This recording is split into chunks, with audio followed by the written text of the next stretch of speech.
Oke, hai. Nama gue Muhammad Dimas Supriyatna. Balik lagi sama gue di channel yang sederhana ini dengan konten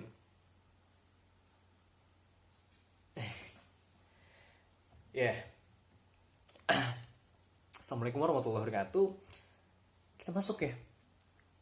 Kita bakal ngebahas tentang globalisasi. Saya yakin 99% dari Anda yang menonton video ini adalah orang-orang yang tahu betul atau paling tidak pernah mendengar mengenai globalisasi, kecuali Anda adalah anak berumur di bawah 5 tahun yang kemungkinan sampai di video ini karena rekomendasi YouTube dengan algoritmanya yang sulit dimengerti ya. Oke, balik. Globalisasi. Seperti yang tadi saya katakan, istilah globalisasi ini mungkin sudah nggak asing lagi nih di telinga kita.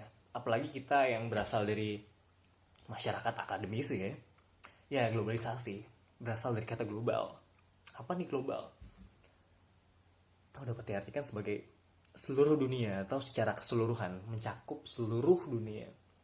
Menurut Kamus Besar Bahasa Indonesia atau KBBI, globalisasi adalah proses masuknya sesuatu. Apa nih sesuatunya? Ya, sesuatu itu bisa diartikan baik itu kemajuan pemikiran atau kemajuan teknologi ataupun informasi baru ke dalam ruang lingkup dunia. Nah, sedangkan menurut buku ilmu pengetahuan sosial karya Sanusi Fatah dan kawan-kawannya, globalisasi diartikan sebagai suatu proses yang menempatkan masyarakat dunia dapat dijangkau satu dengan yang lain atau saling terhubung dalam semua aspek kehidupan, baik dalam bidang ekonomi, politik, budaya, teknologi maupun lingkungan. Jadi di sini dia bilang masyarakat dunia walaupun jaraknya berjauhan tapi satu sama lain tetap dapat berkomunikasi menggunakan atau memanfaatkan globalisasi. Cohen dan Kennedy pernah berkata, mereka berpendapat globalisasi adalah seperangkat transformasi yang saling memperkuat dunia yang meliputi perubahan konsep ruang dan waktu, kebergantungan pasar dan produksi ekonomi di negara-negara yang berbeda, peningkatan interaksi kultural, meningkatnya masalah bersama dalam bidang ekonomi, lingkungan, dan permasalahan lazim lainnya di setiap aspek kehidupan. Nah, singkatnya, Cohen dan Kennedy menganggap globalisasi sebagai suatu jaringan besar yang menghubungkan semua aspek kehidupan manusia di berbagai penjuru dunia. Globalisasi dianggap sebagai jaring laba-laba, bisa kita artikan, yang dalam setiap sisinya, dalam setiap bagian jaring itu ada aspek kehidupan manusia.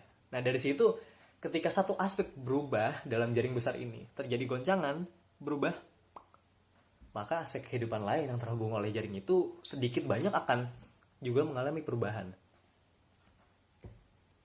Globalisasi dianggap merupakan perkembangan kontemporer yang dimiliki atau memiliki pengaruh terhadap munculnya berbagai kemungkinan perubahan dunia. Di sini perubahan sosial. Pengaruh globalisasi dapat menghilangkan berbagai hambatan yang membuat dunia semakin terbuka dan ya saling membutuhkan antara satu sama lain dalam menghadapi perubahan yang dibawa oleh globalisasi. Dan kita dapat mengatakan ya bahwa globalisasi itu membawa perspektif baru tentang konsep dunia tanpa batas yang saat ini telah menjadi realita, berpengaruh secara signifikan terhadap perkembangan budaya yang akhirnya banyak membawa perubahan baru dalam setiap aspek kehidupan. Tidak luput pula perubahan sosial dalam masyarakat dunia.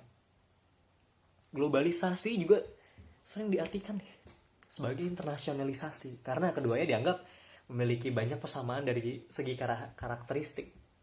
Sehingga kedua istilah ini sering dipertukarkan dalam banyak perbincangan, baik perbincangan akademisi maupun obrolan bapak-bapak yang hanya terjadi di warung kopi. Beberapa pihak mendefinisikan globalisasi sebagai sesuatu yang berhubungan dengan berkurangnya kekuatan, peran, dan batas-batas suatu negara. Yang artinya di sini negara tidak lagi bisa secara penuh memblokade informasi perubahan yang datang dari luar wilayahnya. Dalam arti yang luas ya, globalisasi mengacu sebagai intensifikasi hubungan sosial di seluruh dunia yang menghubungkan daerah-daerah yang paling kecil sekalipun dengan berbagai cara. Contoh, pertukaran informasi menggunakan teknologi komunikasi handphone yang hampir semua orang di dunia punya. Dan imbasnya kejadian-kejadian di ranah lokal itu dapat saja terbentuk oleh peristiwa-peristiwa yang terjadi di tempat lain. Dan begitu pula sebaliknya. Nah, buat kita nih yang hidup di negara dunia ketiga di zaman modern ini, akan sangat merasakan tersiksa sekali hidup dalam zaman globalisasi. Perusahaan-perusahaan MNC, multinational corporation, di masa sekarang bawa mimpi buruk yang dengan dalil sejahterakan rakyat mereka, menghisap modal kemajuan perusahaan. Apakah itu bukan kapitalisme? Ya, itu salah satu bentuk kapitalisme yang saya anggap dapat membawa oleh globalisasi. Sekarang bayangkan, kita dipaksa untuk melotot depan komputer, lihat perkembangan pasar dunia, dan rela hanya digaji kecil oleh perusahaan yang selalu menamai globalisasi sebagai era mereka. Dan disitulah bagaimana globalisasi dapat membawa pemikiran kapitalisme, baik itu di banyak. Mungkin segitu saja dari saya, kurang lebih mohon maaf. Balik lagi bersama saya Muhammad Dimas Priyatna, NPM 26 di konten selanjutnya.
New shiny iPhone 5. New shiny iPhone 5. New shiny iPhone 5.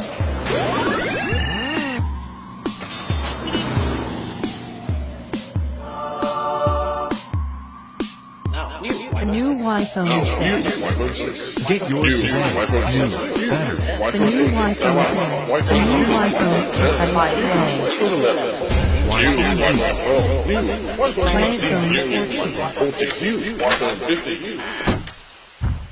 New iPhone 16. Buy it today.